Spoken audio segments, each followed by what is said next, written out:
इस अवसर पर देश की आजादी के लिए नेताजी के नेतृत्व में चले उस पूरे अभियान को स्मरण करते हुए मैं नेताजी सुभाष चंद्र बोस को उनके योगदान के लिए पूरे प्रदेशवासियों की ओर से कोटि कोटि नमन करता हूं। आज के इस समारोह में उपस्थित लखनऊ की महापौर श्रीमती सुषमा कड़कवाल जी, माननीय विधायक श्री नीरज बोरा जी, विधान परिषद सदस्य श्री अविनीश सिंह जी, अंगद सिंह जी, श्री लालजी प्रसाद निर्मल जी, आज के इस कार्यक्रम में उपस्थित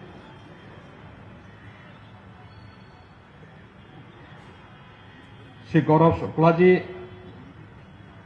अशोक कुमार भार्गव जी, रोहित खत्री जी, माननीय विधायक श्री अमरीश कुमार जी, विधान परिषद सदस्य श्री रामचंद्र प्रधान जी और उपस्थित सभी नेताजी के प्रति श्रद्धा और सम्मान का भाव रखने वाले मेरे युवा साथियों, पूरा देश भारत माता के इस महान सपूत को, जिन्होंने अपने व्यक्तित्व और कृतित्व से आजादी के आंदोलन को एक नई दिशा दी थी, और कोई अतिशयोक्ति नहीं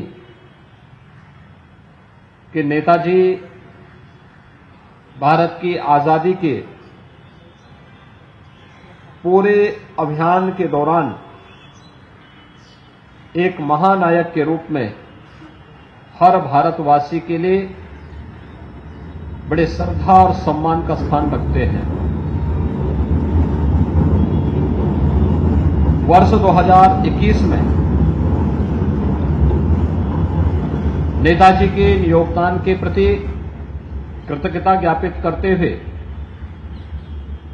आदरणीय प्रधानमंत्री जी ने 23 जनवरी की तिथि को पराक्रम दिवस के रूप में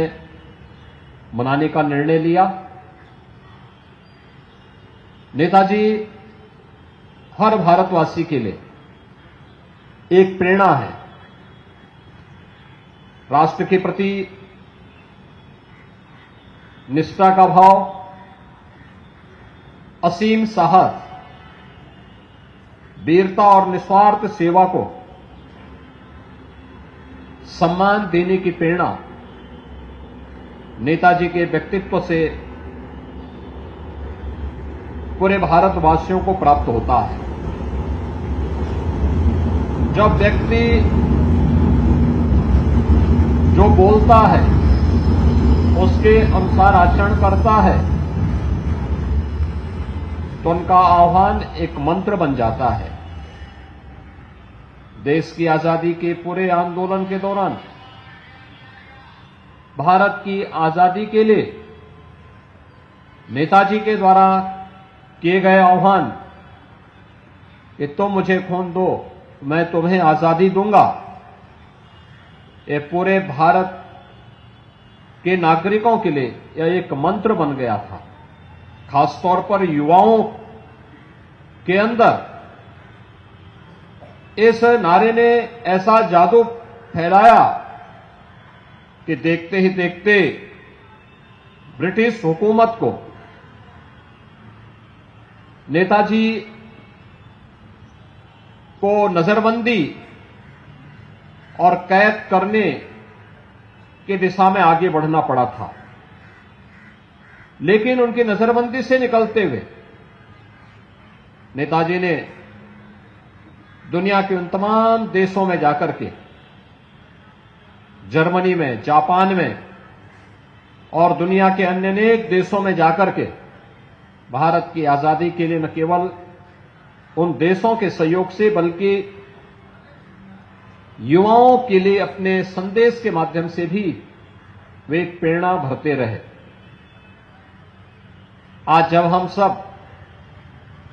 नेताजी सुभाष चंद्र बोस की इस पावन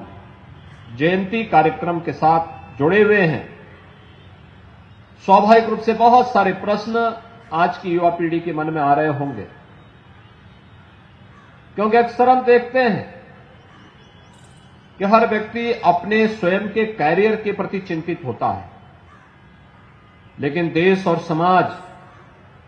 के सामने जो चुनौतियां हैं,